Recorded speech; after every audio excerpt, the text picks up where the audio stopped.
Hello everyone, एक बार फिर से आप सभी का इस वीडियो सीरीज़ में बहुत बहुत स्वागत है। अपने नए दोस्तों को बताना चाहूँगा जो ये वीडियो पहली बार देख रहे हैं कि यहाँ पे हम week by week Nifty, bank Nifty और बाकी सभी सेक्टर्स को एनालाइज करते हैं और ये जानने की कोशिश करते हैं कि आने वाले कुछ हफ्तों से लेकर 1-2 महीनों में क्या होने की संभावना नज़र आ रही है। सो यहाँ पे ज़्यादा इंट्राडे ट्रेडिंग की बात नहीं होती है। बहुत ज़्यादा लंबे टाइम के लिए जो 3 to 5 ईयर्स या उस लेवल की अगर हम एनालिसिस की बात करें तो उसकी बात हम लोग ने पहले ही कर ली है अपने एक वीडियो में, जो आप जाके चेक कर सकते हैं। 2021 जनवरी में मैंने उसको शेयर किया था अपने पहले वीडियो के तौर पर, राइट। तो हमने उसमें पूरे डेकेड की एनालिसिस की है आने वाले और सब चीज़ों को उसमें कवर किया है। सो आइए शुरू करते हैं आज का वीडियो और देख लेते हैं मार्केट में अब क्या होने की संभावना नज़र आ रही है। सबसे पहले बात कर लेते हैं निफ्टी की। क्या बात करते आ रहे हैं हम लोग, निफ्टी से अभी दूर रहना है जब तक ये अपना बेस बनाने की कंफर्मेशन ना दे दे। और जब से इस चीज़ की बात हम लोग करते आ रहे हैं तब से आप देखिए क्या परफॉर्मेंस रही है निफ्टी की। ऊपर नीचे, ऊपर नीचे, ऊपर नीचे और ऊपर, यानी कि किसी भी तरीके से किसी को भी जीने नहीं दिया, ना लेने को ही दिया, ना बेचने ही दिया। हर तरह से लोगों के स्टॉप लॉसेस उड़े हैं और इसीलिए मैं बात कर रहा था कि ये कोई सेलिंग मार्केट नहीं है जहां पे आप बेचेंगे आपको बहुत बढ़िया रिटर्न सीधा सीधा मिल जाएगा। ये बुल मार्केट है, यहाँ पे इतना आसान नहीं है पैसा कमाना जब करेक्शन हो रही हो, और इसीलिए मैंने आपको मना किया था दूर रहिएगा इससे। और आप देख रहे हो कैसी परफॉर्मेंस इसने अब तक दी है। हालांकि एक बॉटम कंफर्मेशन का एक लेवल हमने आपको दिया था 17,400 के आसपास, वो भी हमारे बहुत काम का नहीं रहा क्योंकि आपने देखा कि ब्रेकआउट देने के बाद कैरेक्टर मिसिंग था। आप देख रहे हो उसके ऊपर रेंज बना के खड़ा हुआ है और हम लोग कई बार यहाँ बात कर चुके हैं कि सपोर्ट रेजिस्टेंस के आसपास रेंज नहीं बननी चाहिए, क्योंकि अगर रेंज बन गई है इसका मतलब ये है कि फिर वो क्लैरिटी बाद में देने के मूड में है, उस लेवल पे एग्जैक्टली देने के मूड में नहीं है। सो इसीलिए अब मैं आपसे आज यही कहूँगा कि ये 17,390 का लेवल हमारे लिए किसी काम का अब नहीं है। और इसीलिए हमने मिड वीक में एक आपको मैसेज भी दे दिया था, अपडेट दे दिया था कि आपको जो लेवल अब फॉलो करना है वो लेवल रहेगा आपके लिए 17,330 के आसपास। जी हाँ, आपको ये लेवल अब फॉलो करना है।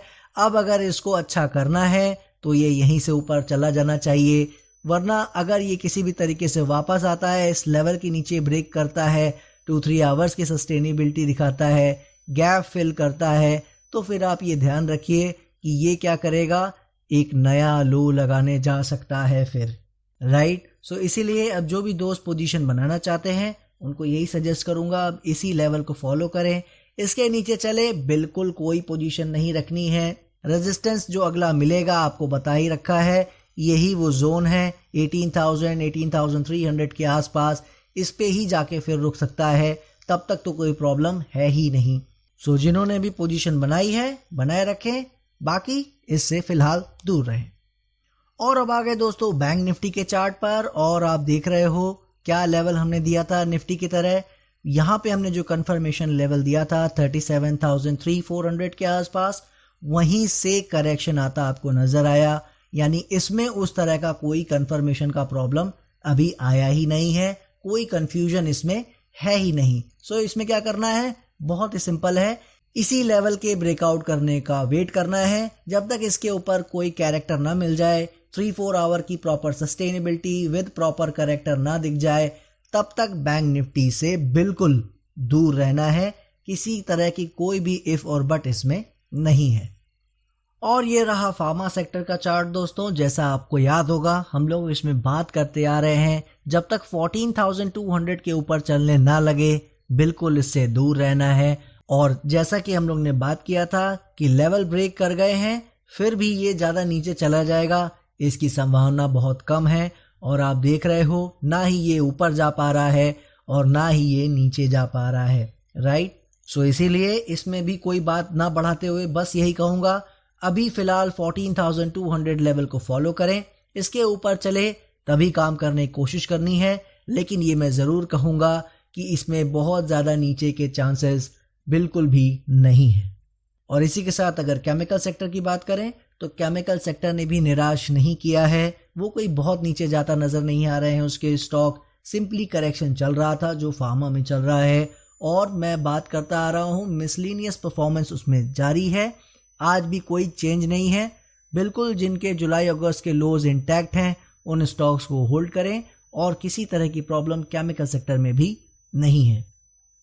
और जैसा मैं आपको फार्मा सेक्टर के बारे में बताता आ रहा हूँ, ठीक उसी तरह मेटल सेक्टर के बारे में भी आपको बताया था कि फार्मा हो या मेटल, ये बहुत नीचे जाने वाले नहीं है। हालांकि दोनों ने ही हमारे लेवल्स को ब्रेक किया था, लेकिन उसके बाद की परफॉर्मेंस आपके सामने है।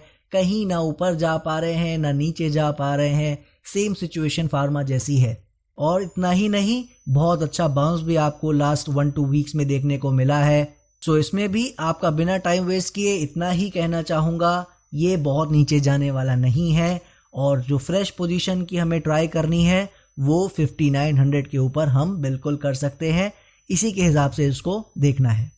सो जो बाय करने के लिए वेट कर रहे हैं 5900 लेवल का वेट करें। डिसाइसिवली ब्रेकआउट इस बार होगा, हमें पूरी उम्मीद है कि उसके बाद एक अच्छी चाल देखने को मिल सकती है। और आप देख रहे हैं एनर्जी सेक्टर में भी बिल्कुल वैसा ही हुआ है जो हम लोग बात कर गए थे। लेवल भले ब्रेक करता नजर आ रहा था, बट हमने बात की थी कि ये भी बहुत नीचे चला जाएगा, ऐसी कोई उम्मीद हमें नहीं है। हमें चूंकि एक लेवल को फॉलो करना होता है, निकलना होता है एक बार, तो हम निकल गए थे। बट ओवरऑल आप अभी भी देख रहे हो किस तरीके से ऊपर काम करता नजर आ रहा है। हालांकि अभी भी कुछ कहना जल्दी होगा, ये एक बाउंस भी हो सकता है, कुछ टाइम हमें और चेक करना पड़ेगा। लेकिन मेटल फार्मा की तरह जैसा मैंने आपको बताया, ये भी बहुत नीचे चला जाए इसकी संभावना नहीं है। जरूर यहाँ पे कुछ टाइम बिताना चाहे बिता सकता है, मगर ओवरऑल ये भी आपको जल्दी ही ऊपर जाता नजर आ सकता है। सो जो भी फ्रेश पोजीशन बनाने के मूड में है उनको या तो इसमें क्लैरिटी आने का या ऊपर के लेवल्स के ब्रेक करने का वेट करना चाहिए। और ये रहा आईटी सेक्टर का चार्ट, इसमें भी दोस्तों किसी तरह का कोई चेंज नहीं है। आप देख रहे हो हमारे सपोर्ट के आसपास लो लगाया है। यही ऐसा एक सेक्टर है जिसने हमारे लेवल को ब्रेक नहीं किया है, और इसी वजह से मैं कहता आ रहा हूं जिनके पास नीचे से पोजीशन कुछ होल्ड है, पार्शियली जो होल्ड करते आ रहे हैं, उनको बना के रखना चाहिए। बाकी फ्रेश पोजीशन सीकर्स के लिए हम लोग हमेशा बात करते आ रहे हैं, ये ऊपर का एरिया जो 37,700-800 के आसपास है उसके ब्रेक करने का अभी भी वेट करें। और ये आ गया ऑटो सेक्टर का चार्ट। जैसा हम लोग सभी सेक्टर्स में लगभग बात करते आ रहे हैं पीछे के, यहाँ पे भी आपको वही सिचुएशन होती नजर आ रही है। एक बार इससे जरूर दूर होना था हमारे लेवल के ब्रेक करने के बाद, बट आप देख रहे हो ये भी कहीं ना ऊपर जा रहा है ना नीचे जा रहा है। हालांकि अभी कुछ भी कहना जल्दी होगा जैसा मैं बताता आ रहा हूं, लेकिन ओवरऑल मैं फिर आपको बता दूं ये तो one of the best sector है जो आने वाले टाइम में हमें अच्छा पैसा दे सकता है। आज भी यही मेरा मानना है। सो जब भी इसमें बाय का मौका मिलेगा ये one of the first sector होगा जिसमें एंटर करने की कोशिश हम कर रहे होंगे। सो जब भी इसमें मौका मिले बिल्कुल वहां पे होल्ड करें और बनाए रखें पोजीशन। किसी के पास गलती से पोजीशन हो भी वो भी बनाए रखें, वरना बाकी जो है इसमें किसी तरह की कंफर्मेशन आने तक का वेट करें। और ये रहा एफएमसीजी सेक्टर का चार्ट दोस्तों, ये तो पहले से ही नीचे चलता चला जा रहा है। इसमें हम बेस बनाने की उम्मीद कर रहे थे कि शायद यहाँ बना दे, लेकिन जब तक क्लैरिटी ना आए जो हम लोग ऑटो, मेटल, फार्मा में आज बात कर रहे हैं, इसमें तो पहले से ही बात करते आ रहे हैं। वेट करना है, ऐसे बाउंसेस को देखकर बिल्कुल खुश नहीं हो जाना है जो फिलहाल ऑटो और मेटल और फार्मा जैसे सेक्टर में आ रहा है, क्योंकि उनका भी अंजाम उसके बाद ऐसे हो सकता है। सो इसीलिए अभी किसी प्रकार की जल्दी नहीं करनी है। और अगर लेवल की बात करें तो लेवल अगर आपको जो फॉलो करना है वो कंफर्मेशन का एरिया 40,000 के ऊपर ही आ सकेगा। जी हाँ, 40,000 के पहले अभी किसी प्रकार की जल्दी नहीं करनी है। अगर उससे पहले पहले कोई बेस बनाता है, कोई अच्छे तरीके के काम करता है, यहाँ पे हम ज़रूर ट्राई करेंगे नीचे भी। लेकिन जब तक ऐसा नहीं होता है, कुछ क्लैरिटी नहीं आती है, तब तक फिलहाल दूर रहें। और अगर ऊपर चलता है डायरेक्टली यहाँ से सीधे तो 40,000 लेवल के ब्रेक करने का वेट करें। और ये आ गया ऑटो सेक्टर के बाद हमारा second favourite chart PSU bank. जी हाँ दोस्तों, ऑटो के अलावा यही एक और सेक्टर ऐसा है जिसके बारे में मैं बार बार बताता आ रहा हूँ कि ये बहुत नीचे चला जाएगा, इसकी उम्मीद नहीं है। और अभी अगर हमारा एक बार लेवल कट भी गया है, कोई परेशानी नहीं है, दोबारा मौका बाय करने का मिलेगा। लेकिन ओवरऑल PSU बैंक से भी हमें बहुत उम्मीद अभी भी रखनी चाहिए। क्या देख रहे हो आप, नीचे गया लेकिन वापस आपको जबरदस्त बाउंस आता नजर आ रहा है, जो कि अपने आप में आपको बता रहा है कि इसमें पूरा पोटेंशियल है। मार्केट की करेक्शन के साथ थोड़ा करेक्शन इसने डीपर भी कर दिया था, मगर हमें किसी तरह की कोई जल्दी नहीं करनी चाहिए। अभी आप देख रहे हो रेजिस्टेंस लेवल के पास भी आ गया है जो हमने दिया था। यहाँ से कैसे बिहेव करेगा वो और हमें देखना होगा। सो इसीलिए बिना किसी जल्दी के थोड़ा वेट करना है बाकी सेक्टर्स की तरह, और देखना है यहाँ से ये कैसे बिहेव करता है। फिलहाल तब तक इससे भी दूर रहना है। और फाइनली आपको IT सेक्टर के अलावा एक और सेक्टर का चार्ट ये दिखा दे रहा हूँ जिसने सपोर्ट ब्रेक नहीं किए हैं अभी तक। रियल्टी सेक्टर का चार्ट है ये, और हम बात कर गए थे इस लेवल की। इसे ब्रेक करे डिसाइसिवली तो ही पोजीशन से निकलना है, वरना जिनके पास भी है बना के रखना है। हालांकि हमारा इसमें ऐसा कोई भी व्यू नहीं था, मगर जिनके पास भी थी पोजीशन उन्होंने हमें अप्रोच किया था, तो हमने चार्ट पे ये सजेस्ट किया था कि ये लेवल जब तक ब्रेक नहीं करता है तब तक बना के रखनी है पोजीशन। तो आशा करता हूँ कि जिनके पास भी पोजीशन इनमें होगी वो आज भी है। सो इसमें तो किसी तरह की प्रॉब्लम है ही नहीं। सो ये थे सभी चार्ट्स निफ्टी और सभी सेक्टर्स के, और आपने देखा कैसे काम होता नजर आया। क्या हम लोग बात करते आ रहे हैं अभी तक। अगर निफ्टी की बात करें सबसे पहले एज ए समरी, तो आप याद कीजिए हम लोग ने जो लास्ट वीक बात किया था कि अभी तक वो क्लैरिटी नज़र नहीं आ रही है, और जो हमने सिंपल एक बात की थी 17,600 के लेवल को ब्रेक करने के बाद ना ही शॉर्ट सेल करना है ना ही बाय करने की कोशिश करनी है, दूर रहना है इससे। देख ही रहे हो आप किस तरह की रेंज बाउंड सिचुएशन बनती नजर आ रही है। जब लोगों को ऐसा लगता है कि अब मार्केट गिर जाएगी, कल से और गिरेगी, इस तरह का सिनेरियो बनता है, नेक्स्ट डे गैप अप हो जाता है। और फिर जब एक दो दिन की चाल अच्छी आ जाती है, जब लोगों को लगता है शायद बॉटम बनने लगा है, फिर वापस फॉल ब्रूटल आने लगता है। ये जो सिचुएशन है यही अपने आप में इशारा कर रही है वोलेटिलिटी का, जो मैं आपको समझाता आ रहा हूं यहाँ पे कि इस तरह की हाई वोलेटिलिटी में जब आप काम करते हो तो सिवा हाथ जलाने के कुछ भी नहीं मिलता है। और आपने देख लिया है उसको लास्ट 1 to 2 वीक्स में जो हम लोग बात करते आ रहे हैं।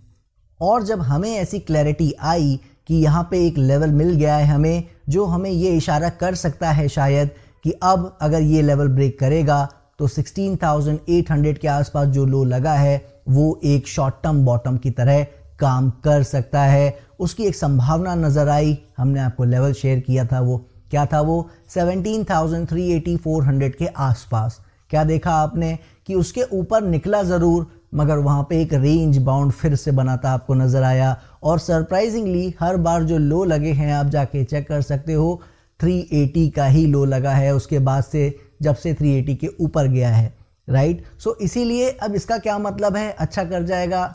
बिल्कुल नहीं दोस्तों। यहाँ पे इसीलिए प्रॉब्लम आती है जब हम सपोर्ट या रेजिस्टेंस कोई देखते हैं, वहाँ पे उस लेवल पे ब्रेकआउट का कैरेक्टर होना चाहिए, जो मैं आपको यहाँ समझाता आ रहा हूँ कई वीक से।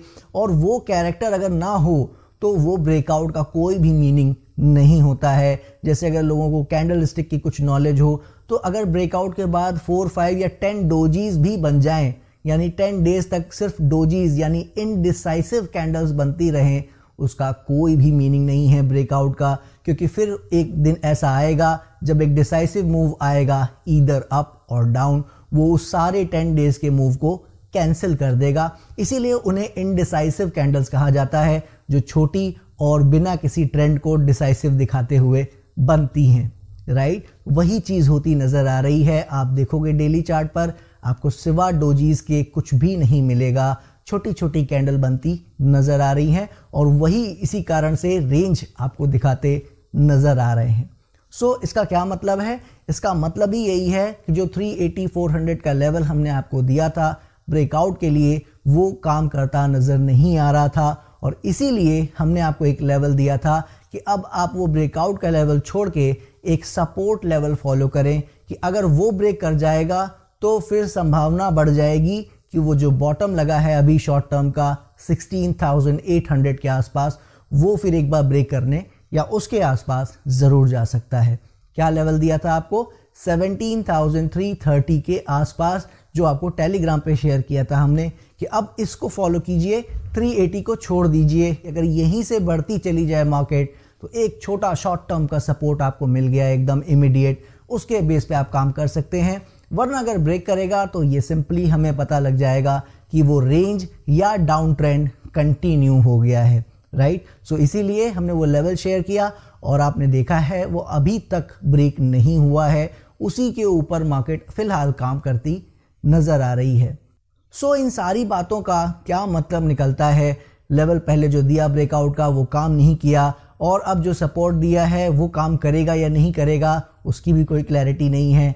तो बहुत ही सिंपल सी बात है दोस्तों, हर चीज़ हर समय क्लैरिटी दे ये ज़रूरी नहीं है। तो मैं पहले भी बता चुका हूँ कि यहाँ पे कुछ भी नहीं है क्लियर, या तो दूर रहें और या तो फिर मैंने एक सपोर्ट दे दिया है उसके हिसाब से काम करने की कोशिश करें, राइट। सो इसीलिए अभी भी मेरा वही व्यू है, उस सपोर्ट के साथ ट्राई करें, लेकिन अगर वो ब्रेक हो जाए तो बहुत ज़्यादा उससे उम्मीद लगाने की ज़रूरत नहीं है, हर्ट होने की ज़रूरत नहीं है, क्योंकि अभी क्लैरिटी नहीं है। और जो लोग 2-3 वीक से जो पेशेंटली वेट कर रहे हैं कि कोई एक क्लैरिटी यहाँ मिले, यहाँ पे दी जाए तो कुछ काम करें, उनके लिए वो एक लेवल दे दिया गया है कि एटलीस्ट अगर छोटा मोटा वो ट्राई करते हैं तो उनके पास एक लेवल है, उसके नीचे 3-4 आवर चले निकल जाना है। और यही एक सिंपल तरीका है, जब क्लैरिटी ना हो किसी एक लेवल को ढूंढ लेना चाहिए, वही हमने आपको प्रोवाइड किया है, राइट। सो फिलहाल 17,330 लेवल को फॉलो करें,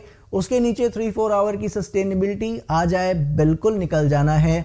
और बस ये ध्यान देना है कि जब तक उसके ऊपर काम कर रहा है ये मान के चलिए कि अब यहाँ से फिर अच्छा कर सकता है, बिल्कुल जी हाँ।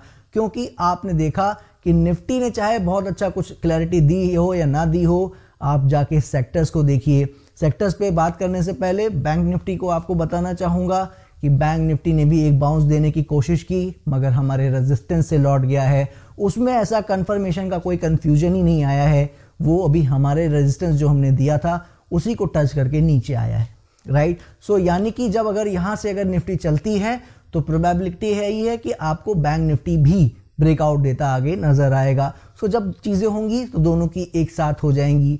मगर इसके अलावा जो आज एक इम्पॉर्टेंट बात आपको बताने आया हूँ वो ये है, जो लास्ट वीक का जो डेवलपमेंट है चार्ट्स का वो बहुत ही ज़्यादा इंटरेस्टिंग है और होपफुल है।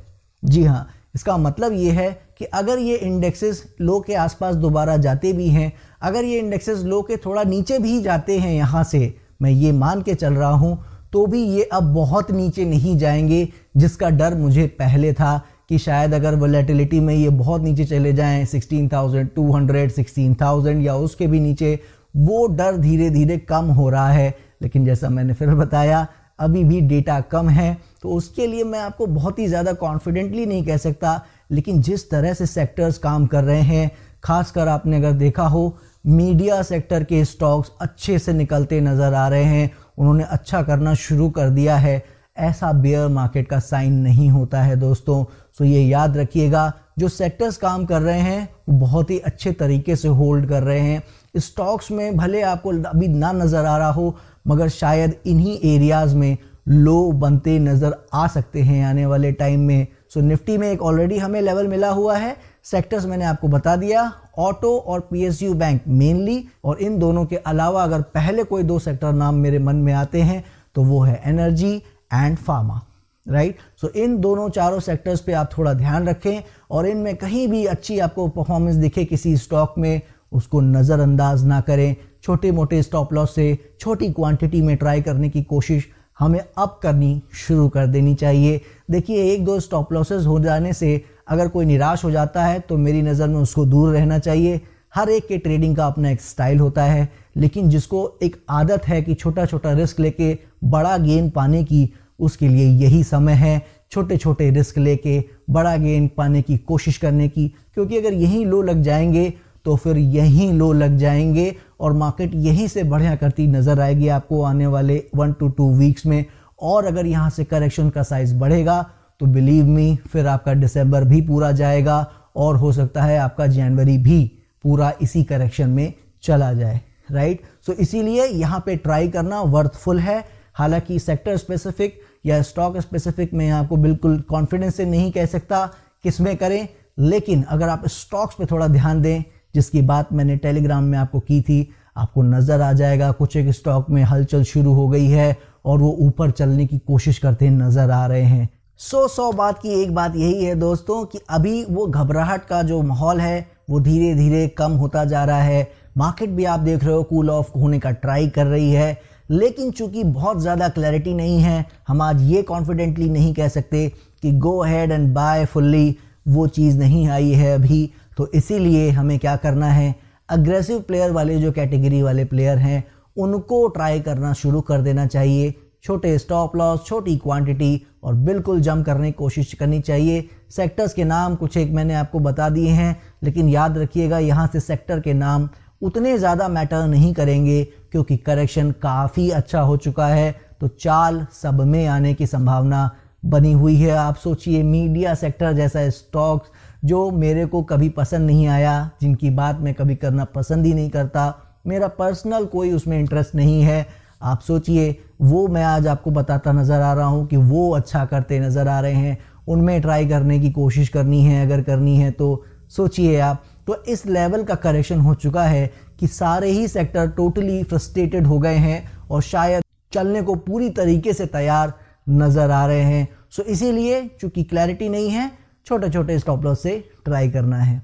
आशा करता हूँ मैं अपनी बात आपके सामने रख पाया होगा, क्योंकि बातें इतनी थी, कंफ्यूजन हो पाना लाजमी है, वो उसमें कोई बड़ी बात नहीं है, लेकिन कोशिश यही है मेरी आपको समझाने की कि क्लैरिटी भले ना हो, लेकिन सेक्टर्स, स्टॉक्स काफ़ी कुछ दिखा रहे हैं कि उनमें पोटेंशियल है यहाँ से ऊपर निकल के जाने का, उनमें ट्राई करने की कोशिश ज़रूर करनी चाहिए। बाकी जो हमारे कंफर्मेशन प्लेयर्स हैं उनको भी ज़्यादा घबराने की ज़रूरत नहीं है, वो उस तरह की कैटेगरी है जिनको चलती बस में चढ़ना है और जैसे ही रुकने चले उतर जाना है, तो उनको इस तरह की कोशिश नहीं करनी चाहिए कि वो खड़ी बस में चढ़ने की कोशिश करें, वरना फिर उनको दिक्कत होगी। हर एक की ट्रेडिंग का अपना स्टाइल होता है, राइट।